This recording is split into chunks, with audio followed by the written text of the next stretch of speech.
हाय दोस्तों, मैं सुजाता। दोस्तों, मैं ये एनसीईआरटी का नोट्स ले आई हूँ। ये पार्ट 2 है। इसके पहले मैंने पार्ट 1 पढ़ाया है।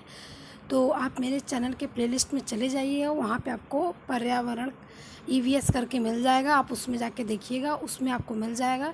ये एनसीईआरटी का पार्ट 2 है। ठीक है, ये पार्ट 2 है। पार्ट 1 मैंने पढ़ाया है। और दोस्तों, अगर आपको मेरा वीडियो पसंद आएगा तो लाइक शेयर करिएगा। अगर अभी तक चैनल को सब्सक्राइब नहीं किया है तो प्लीज़ सब्सक्राइब करिएगा। अगर आप सीटेट की तैयारी कर रहे हो तो वीडियो को पूरा देखो और प्लस लाइक भी करो साथ में, और सब्सक्राइब भी कर लो, क्योंकि यहाँ पे जो मैं वीडियो डाल रही हूँ, मैं रोज़ एक वीडियो सीटेट के लिए डाल रही हूँ और सारे इंपॉर्टेंट क्वेश्चन हैं, तो आप ज़रूर देखें। तो चलिए मैं स्टार्ट करती हूँ। तो देखिए, पहला टॉपिक क्या है। तो ये जो एनसीईआरटी की बुक है, ये क्लास 4th का है। ठीक है, मैं लेसन 1 से लेके लेसन 10 तक लाई हूँ। उसके बाद मैं पार्ट 3 भी लाऊंगी, 4 भी लाऊंगी। जब तक कंप्लीट नहीं होगा तब तक मैं ले आऊँगी, तो इसलिए आप देखिएगा ज़रूर। तो स्टार्ट करते हैं। तो देखिए, पहला है चलो चले स्कूल। चैप्टर का नाम है, लेसन 1 है ये। तो स्कूल जाने के लिए असम के में बच्चे बांस और रस्सी से बना पुल को पार करते हैं। तो देखिए, उसमें उसमें है ये कि बच्चे जो है वो स्कूल जाने के लिए, असम के बच्चे जो है क्या करते हैं, तो बांस और रस्सी से बना पुल को पार करते हैं, क्योंकि वहाँ पे क्या होती है, बारिश ज़्यादा होती है।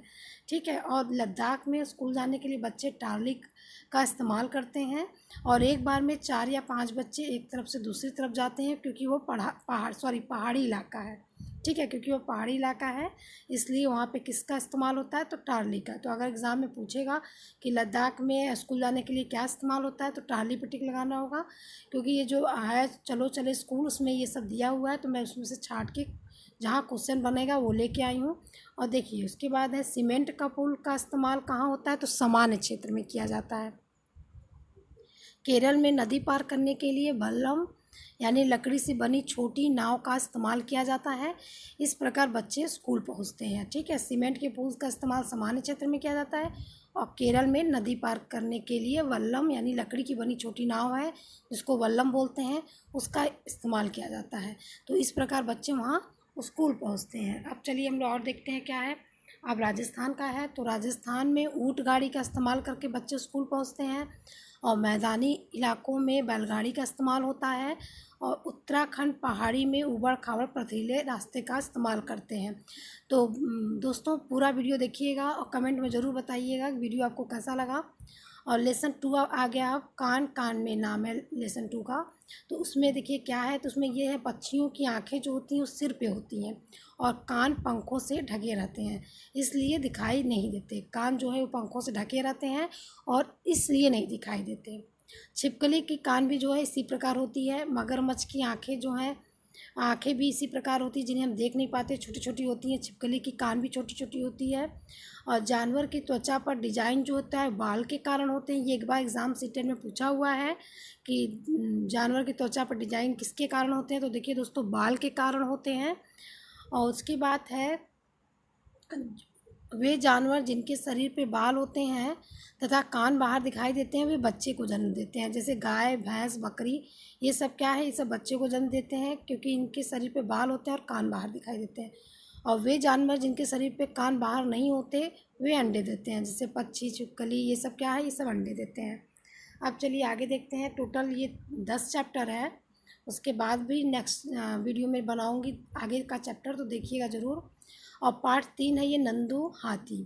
तो ये नंदू हाथी नाम है चैप्टर का। इसमें ये दिया हुआ है कि हाथी के झुंड का सरदार सबसे बूढ़ी मादा हाथी होती हैं। ठीक है, सबसे बूढ़ी मादा हाथी होती हैं।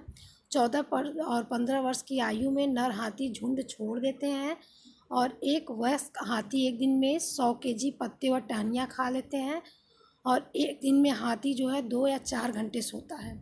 हाथी का कान का प्रयोग जो है वो हवा को स्वयं को ठंडा रखने के लिए करते हैं, और अपनी त्वचा को ठंडा करने के लिए हाथी मिट्टी में लेटते हैं। 10 से 12 मादा हाथी और कुछ बच्चे एक झुंड में रहते हैं। तो ये हाथी का टॉपिक हो गया। उसके बाद हम लोग देखते हैं पार्ट 4। पार्ट 4 है अमृता की कहानी। अमृता की कहानी में क्या है कि अमृता खेजाड़ी गांव में रहती थी। तो देखिए, जो क्वेश्चन बन सकता है कि खेजाड़ी गांव कहाँ है। तो खेजाड़ी गांव है राजस्थान के जोधपुर के पास है, और खेजाड़ी गांव 300 साल पहले घर लकड़ी से बनाए जाते थे खेजाड़ी गांव में। और बिश्नोई लोग खेजाड़ी गांव में रहते थे। ये भी पूछा जा सकता है कि खेजाड़ी गांव में कौन लोग रहते थे, तो बिश्नोई लोग रहते थे। खेजाड़ी पेड़ कम पानी में जीवित रहने वाला पेड़ है। जो खेजाड़ी पेड़ होता है वो कम पानी में जीवित रहने वाला पेड़ है। तो राजस्थान में जो पेड़ होते हैं अक्सर वो कम पानी में ही जीवित रहने वाले पेड़ होते हैं। तो खेजाड़ी पेड़ की लकड़ी को कीड़ा खराब नहीं करता। इसकी छाल दवा बनाने के काम आती थी और इस पेड़ की फलियां सब्जी बनाने के काम आती थी और इसकी पत्तियां यहाँ के जानवर क्या करते थे, खाते थे। अब चलते हैं पार्ट 5 पे। आ गए हम लोग। अनीता की मधुमक्खी, ये चैप्टर है अनीता की मधुमक्खियाँ। तो अनीता बेचहाँ गांव में रहती थी। बेचहाँ गांव कहाँ पे है, तो बिहार के मुजफ्फरपुर ज़िले में पड़ता है। तो मुजफ्फर नगर नहीं है, मुजफ्फरपुर है, ये ध्यान रखिएगा। और यहाँ पे मुजफ्फर नगर नहीं है, मुजफ्फरपुर है। तो ये याद रखिएगा कि मुजफ्फरपुर ज़िले में पड़ता है। मधुमक्खी के छत्ते में रानी मक्खी अंडे देती है और छत्ते में नर मधुमक्खियाँ बहुत कम होती हैं। बाकी मधुमक्खियाँ जो हैं काम वाली होती हैं। लीची के फूल फरवरी माह में खिलते हैं। तो मधुमक्खियाँ जो हैं वो अक्टूबर से दिसंबर माह में अंडे देती हैं। तो एक बार क्वेश्चन ये भी सीटेट में आया है कि मधुमक्खी पालन कब किया जाता है, तो अक्टूबर से दिसंबर महीने में किया जाता है। अब आगे आपका पार्ट 6 ओमना का सफ़र। ये ओमना है जो सफ़र कर रही है, उसके बारे में यहाँ क्वेश्चन बन रहे हैं। तो ट्रेन कच्छ में गांधी धाम से चली थी। गांधी धाम कहाँ है, तो गुजरात में है। गुजरात का प्रसिद्ध खाना चटनी के साथ ढोकला, लेमन राइस और मिठाई आदि है। और ये भी पूछा जा सकता है वहाँ का प्रसिद्ध खाना क्या है, तो देख लीजिएगा। और वलसाड और अहमदाबाद गुजरात में है, ये भी पूछा हुआ क्वेश्चन है एक बार सीटेट में कि वलसाड और अहमदाबाद कहाँ है, तो गुजरात में है। और कोझिकोड केरल में है। ठीक है, कोझिकोड केरल में। अगर आप ये ठीक से ध्यान से पढ़ लोगे जितना मैं लाऊंगी वीडियो, तो आपके 5-7 नंबर या 10 नंबर मान लो आपको आराम से मिल जाएंगे। पार्ट 7 खिड़की से। तो मडगांव गोवा में स्थित है। गोवा से केरल के रास्ते में 12 सुरंगें और 2000 पुल हैं। ये भी क्वेश्चन देखिए सीटेट में पूछा गया है कि गोवा के केरल के रास्ते कितने सुरंगें और पुल हैं, तो 12 सुरंगें और 2000 पुल हैं। कोझिकोड मालाबार तट पर दक्षिण भारत के केरल राज्य में स्थित है। कोझिकोड को कैलीकट भी कहते हैं। गुजरात से केरल तक के रास्ते में ट्रेन महाराष्ट्र गोवा कर्नाटक से गुजरती है। देखो ये भी सीटेट में पूछा हुआ है कि गुजरात से केरल तक के रास्ते में ट्रेन महाराष्ट्र गोवा कर्नाटक से गुजरती है। और कोट्टयम नगर केरल में है। अब चलिए भाषा देख लेते हैं और राज्य देख लेते हैं। तो मलयालम कहाँ पे है बोला जाता है, केरल में। कोंकणी कर्नाटक महाराष्ट्र गोवा केरल के कुछ हिस्सों में।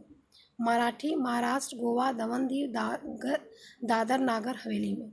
गुजरात में गुजराती, कन्नड़ जो है कर्नाटक आंध्र प्रदेश तमिलनाडु और महाराष्ट्र में। अब इसके बाद देखते हैं।